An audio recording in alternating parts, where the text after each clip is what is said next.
मित्रांनो, खूप साऱ्या लोकांचा असा प्रश्न होता, की ओला इलेक्ट्रिकलचा IPO तर आम्हाला भेटला नाही. मग आता ₹130-140 ची रेंज चालू आहे. त्या रेंजमध्ये आपण हा शेअर बाय करायला पाहिजे की नाही?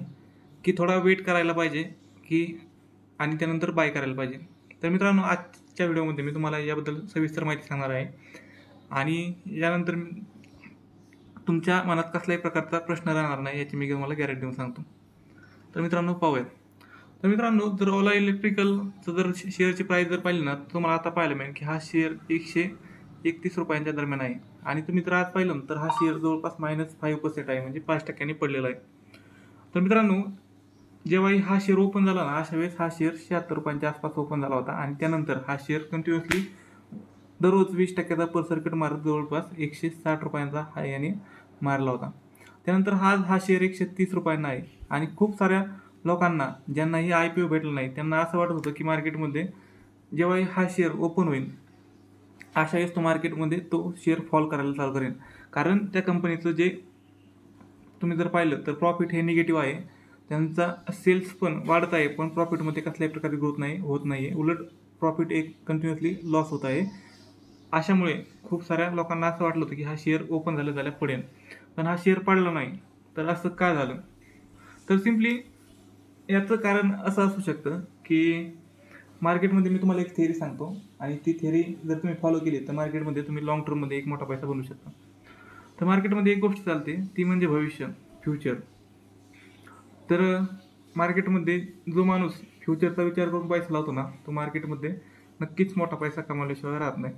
मित्रांनो, तुम्ही एक विचार करा, जो वारी रिन्युएबल नावाचा कंपनीचा शेअर होता, तो 2014 साली किती रुपयांना होता? तर ₹2 होता आणि आज हा आहे ₹2000. तर ह्याच्यामध्ये खूप जास्त प्रमाणात ग्रोथ झाली. म्हणजे जवळपास 1000 पट हा शेअर झाला. तर याचं रिझन काय आहे? तर वारी रिन्युएबल सिम्पली सोलारशी रिलेटेड जे ही पॅनल आहे, ती पॅनल बनवते. तर 2014 साली ज्याही माणसाने विचार केला असेल की पुढे जाऊन सोलारला किंमत येणार आहे, अशा वेळेस त्यांनी काय केले असेल, तर त्यांनी सिम्पली वारी रिन्युएबलच्या शेअरमध्ये गुंतवणूक केलेली असेल. म्हणजे त्याला असं पुढे जाऊन समजलं की पुढील 10 वर्षात सोलारला खूप जास्त किंमत येणार आहे आणि मी जर सोलारमध्ये आत्ताच गुंतवणूक केली, तर पुढे जाऊन वारी रिन्युएबल ही कंपनी हा सोलार सेक्टरमधील खूप जास्त इम्पॉर्टंट स्टॉक असणार आहे आणि हाच संपूर्ण क्षेत्राला लीड करणार आहे. हा विचार कोणी केला? तर 2014 साली ज्या माणसाने हा विचार केला, त्याने आज मार्केटमध्ये एक मोठा पैसा वारी रिन्युएबलच्या शेअर्समध्ये गुंतवणूक केल्यानंतर कमवला. तर मित्रांनो, तुम्ही विचार करा की पुढील काळात काय होऊ शकतं? तर पुढील काळात मी सांगतो की इलेक्ट्रिकल व्हेइकल गरजेचे आहे, म्हणजे आहेच. आणि इलेक्ट्रिकल व्हेइकलमध्ये अजून आत्ताही एवढी ग्रोथ नाही, पण अजून बघा तुम्ही 7 ते 8 वर्षात किती ग्रोथ होते. खूप जास्त मोठी ग्रोथ होणार आहे आणि अशा वेळेस हा जो तुम्हाला शेअर दिसताय ओला इलेक्ट्रिकल, हा शेअर जर काही कंपनी प्रॉफिटमध्ये आले तर खूप जास्त मोठी झेप घेणार आहे आणि खूप जास्त मोठी ग्रोथ करणार आहे. तर सिम्पली ह्या स्टॉकमध्ये आपण बाईंग करावी की सेलिंग करावी, या प्रश्नाचं उत्तर मी तुम्हाला सांगतो. तर सिम्पली जर तुम्ही जर पाहिलं ह्या कंपनीचे जर फंडामेंटल अनालिसिस जर केलं, तर ही कंपनी फंडामेंटली थोडी मला तरी वीक वाटते. कारण कंपनीमध्ये कसल्याही प्रकारचे प्रॉफिटमध्ये ग्रोथ होत नाही. उलटं प्रॉफिटमध्ये ग्रोथ न होता उलट अजून लॉस वाढत चाललेला आहे. मग अशा वेळेस ह्या जी प्राईस आहे कंपनीची, तिचा जो काही पी रेशो आहे याला मॅच करते का? तर या कंपनीचा जो पी रेशो आहे ना, हा निगेटिव्ह आहे. म्हणजे ही कंपनी कसल्याही प्रकारचं प्रॉफिट कमवत नाही, तर ही कंपनी लॉसमध्ये आहे.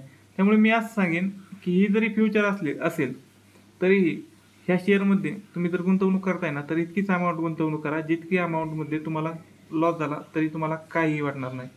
म्हणजे समजा तुमच्याकडे ₹1,00,000 जर अमाऊंट असेल, तर तुम्ही तुमची 5% अमाऊंट म्हणजे ₹5,000 पर्यंत गुंतवणूक करू शकता. ज्याने तुम्हाला गेला तरी तुम्हाला काही तोटा नाही आणि लॉस जर झाला तर तुमचा फक्त लॉस होणार आहे, फक्त ₹5,000.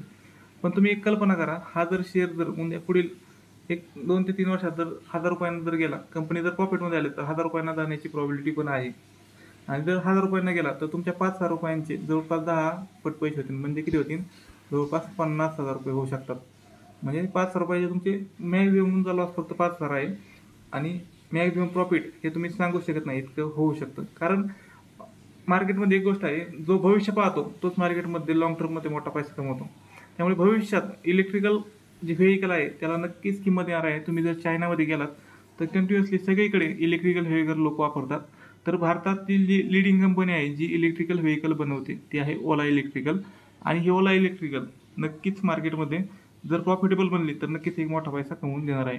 मग सिम्पली काय करू शकता, आता तुम्ही थोडा वेट करा, कारण मार्केटमध्ये ही कंपनी प्रॉफिटमध्ये नसताना हा शेअर का ग्रोथ होत आहे.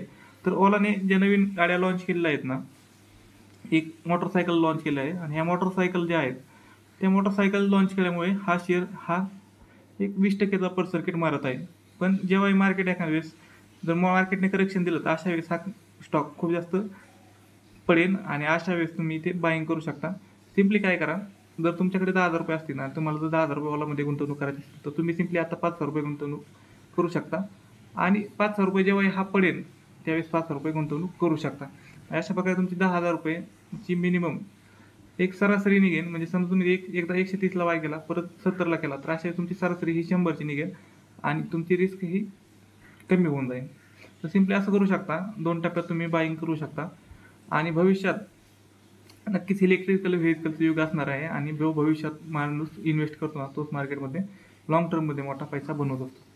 तर मित्रांनो, आजचा व्हिडिओ कसा वाटला नक्की सांगा. व्हिडिओ आवडला तर नक्कीच व्हिडिओ लाईक, शेअर आणि सबस्क्राईब करायला विसरू नका.